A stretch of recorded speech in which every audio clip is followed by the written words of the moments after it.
অহংকার করে মানুষের থেকে মুখ ফিরিয়ে নিও না, মুখ ছিটকাবে না, মানুষকে সম্মান করো, মানুষের সাথে মেশো, বি পিপল ওরিয়েন্টেড। আমাদের অনেক ছেলে মেয়েরা মানুষের সাথে মিশতে পারে না, দোষ কার? বাবা মায়ের। শেখায় না?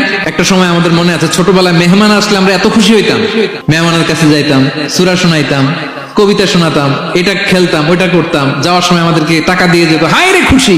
এখন দেখবেন টেনে হিসেবে মেহমানের সামনে আনা যায় না। এরকম আছে না নাই?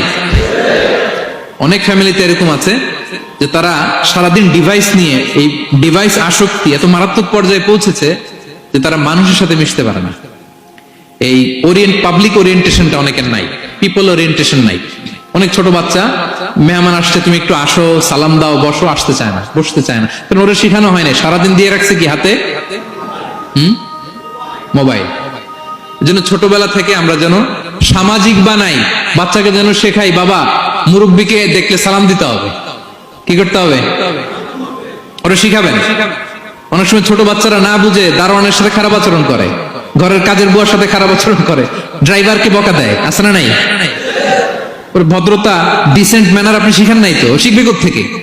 এই তো শুরুতেই বললাম যে গরুর পেট থেকে বেরোলে গরু হয়, কিন্তু মানুষের পেট থেকে বেরোলেই ওটা মানুষ হয় না। ওটারে মানুষ বানাতে হয় দিনের পর দিন, মাসের পর মাস, টিউনিং করে, পলিশিং করে, গাইড করে করে মানুষের মতো মানুষ বানাতে হয়।